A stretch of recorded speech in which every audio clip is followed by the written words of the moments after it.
Today we're taking a look at these MLB matches, which are happening on Wednesday, July 19, 2023, and giving you our team and total picks for today. Welcome back to High Stakes. Before we dive into our video, don't forget to subscribe and to push the notification bell so you don't miss any of our videos. Also check out our Patreon if you want access to our premium picks. Our Patreon is a way for us to help you improve your chances of making more money. You will find the link to our Patreon in the description and comments section below. San Diego Padres vs Toronto Blue Jays. Yu Darvish gets the nod on Wednesday. Darvish was brilliant in his previous start, limiting the Phillies to only one run in 6 innings and recorded the win. The veteran right-hander had a rough June and is having an inconsistent season. He has reported a 4.65 ERA and a 1.26 WHIP, accompanied by a 6.6 record in 91 innings pitched on the season. Darvish has excellent numbers against the Jays, producing a stifling 2.68 ERA and a 3.3 record in 8 meetings. San Diego is near the end of a 6-game road trek. They dropped 3 of 4 games in Philly on the weekend and are in need of a winning streak to get back in the wild-card picture. They are currently 8 games out. The bats were productive in Philly, scoring 22 runs, but the pitching, especially the bullpen, was an issue. The Padres are 6-4 in their last 10 games. Jose Barrios will be on the mound. Barrios came through with another solid performance last weekend, limiting the Diamondbacks to 1 run in 5.1 innings, resulting in a no decision in a game the Jays won. The veteran has been steady all season and has registered a 3.41 ERA and a 1.16 WHIP, complemented by an 8.6 record in 113.1 innings pitched. Barrios conceded 1 run in 7 innings in his only career meeting against the Padres. The Blue Jays are playing their best baseball of the season. They have won 3 consecutive series, including a series win in Detroit and a convincing sweep of the Diamondbacks last weekend, propelled by stellar pitching. The Jays now have a 2.5-game cushion in the second wildcard spot and stand at 8-2 in their last 10 decisions. The San Diego Padres remain an inconsistent squad. They were looking good before the break but lost the last 3 games in Philly this past weekend. The Blue Jays are hot, winning 8 out of their last 10 games, including a sweep of the Diamondbacks. Furthermore, Padres starter Yu Darvish has not been a good pitcher to back. The veteran has squandered 18 runs in his last 27.1 innings pitched.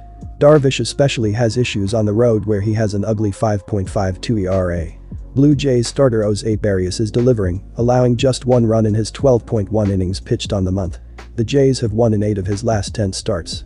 Our total pick is over. New York Yankees vs Los Angeles Angels.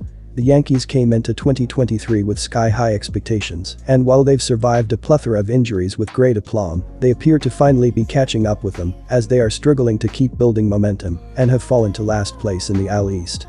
In their past 10 games, the Yankees have managed just 2 victories and find themselves just 1-4 since the All-Star break, and with a 4-7 record in their past 11 on the road, this is a must-win game for them. On the mound, New York will turn to prized free agent signing Carlos Rodon, who will be making just his 3rd start of the season after suffering a bad back injury, and with just 5 runs of support through those 2 games, he will be hoping the offense can improve.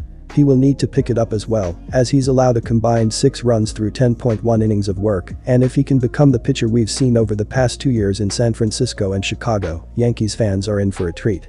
With Shohei Ohtani expected to hit free agency this offseason, the Los Angeles Angels were looking for a big playoff push in 2023, but unfortunately to this point, they've struggled with consistency as they are just 3-7 in their past 10 games.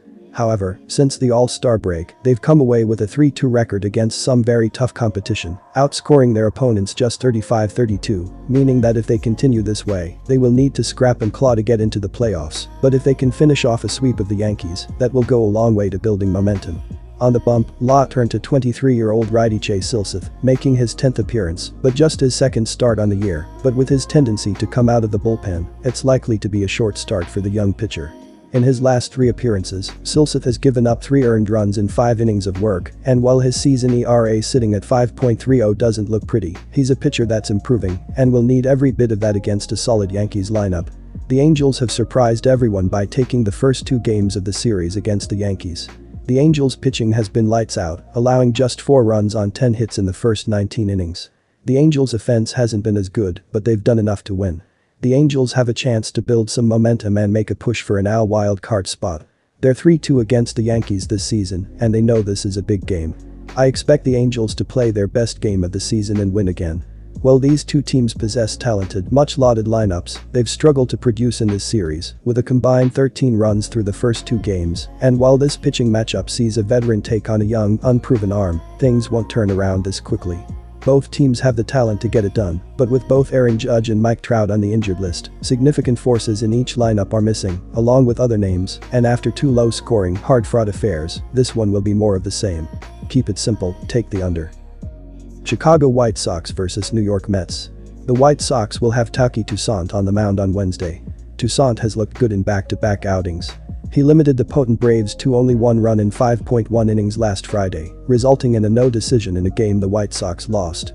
The veteran right-hander was acquired from the Guardians last month and has respectable numbers, posting a 3.38 ERA and a 1.38 WHIP, accompanied by a 0-2 record in 24 innings pitched on the season.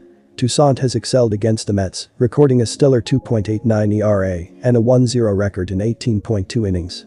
Chicago struggled before the break, but was able to collect a big series win in Atlanta on the weekend after a dominating 8-1 win on Sunday.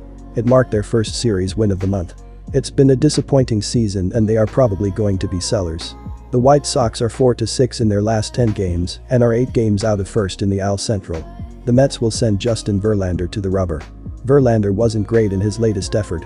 He only gave up 3 runs in 5 innings, but had issues with control and was charged with a loss. The veteran ace has been outstanding recently, conceding 2 or fewer runs in 3 of his last 4 outings, and is sporting a 3.72 ERA and a 1.23 WHIP, accompanied by a 3-5 record in 75 innings pitched. Verlander has seen plenty of the White Sox due to his time with the Tigers, posting a 3.72 ERA and a 22-14 record in 47 career meetings. New York won 6 in a row earlier this month, but could not sustain any momentum. They dropped 2 of 3 home meetings with the Dodgers on the weekend, scoring only 3 runs in the series. The squad is out of postseason contention, standing 8.5 games out of a wild-card spot. They are 6-4 in their last 10 clashes. The Chicago White Sox are one of the worst road squads in the big leagues. They have only recorded 1 series win in their last 5 road series. This includes a series loss to Oakland. Furthermore, White Sox starter Taiki Toussaint is with his 3rd team in the last 3 years, as he has not been able to find a groove at the big league level. Toussaint has big trouble with his control, issuing 9 walks in his last 3 starts and a total of 18 walks in 24 innings pitched on the season. Mets starter Justin Verlander has been outstanding recently, allowing 2 or fewer runs in 3 of his last 4 performances, including victories against the Giants and Padres. Our team pick is New York Mets minus 1.5 runs. Our total pick is over. San Francisco Giants vs Cincinnati Red. Walking into Cincinnati this week, the Giants had a 5-game winning streak. By the end of Tuesday night, the goal is for it to reach 7. Pitching has been at the forefront of the streak, which has San Francisco only a pair of games out of first place in the NL West. They only gave up 12 total runs during the winning streak, an impressive stretch that Ross Stripling will try to extend. Stripling hasn't had the best season, with a 6.11 ERA and 5.74 FIP after 45.2 innings. He's bounced between the rotation and the bullpen, never tossing more than 5.0 innings in an appearance.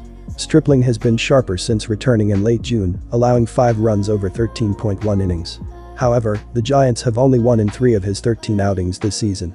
The captivating stretch that catapulted Cincinnati into first place has given way to a losing streak. With a 1-5 stretch entering this series, all to the now NL Central leading Milwaukee Brewers, the Reds need to recapture the spark that has them fighting for October. A great place to start would be the ice-cold offense, which was shut out in 3 consecutive games against the Brewers. They finally scored on Sunday 3 times and only mustered 2 runs before play was suspended deep into Monday's game. They're 9th in runs per game this season, thanks to a hitter-friendly home and elite speed. Nobody has stolen more bases and only 3 times walk at a higher rate. Still, they're struggling to manufacture anything right now, and it happened at the worst possible time. Pitching has never been the Reds' strong suit, even though July has been their best month on the mound this season. Unfortunately, Graham Ashcraft probably isn't the man who's going to save this team if they can't score, especially not at home. He's allowed only 2 runs over his last 12.2 innings pitched at home. Still, Ashcraft owns a 7.16 ERA in Great American Ballpark after 10 starts. There's evidence to suggest he's turned a corner across his last 3 starts. It can also be argued that he's overdue for another stinker at home. If the offense stays cold, this game won't be close. Ross Stripling doesn't pitch deep into games and doesn't have the best stuff. Cincinnati desperately needs a comeback at the plate. This is the perfect opportunity at home. The Reds' Graham Ashcraft has had his problems at home, but holding his last 3 opponents to 1 run each is a great sign. Let's make it 4 against a Giants offense also having issues in July. Cincinnati gives the home fans something to cheer for when they win again. Take the Reds with the money line. Our total pick is under.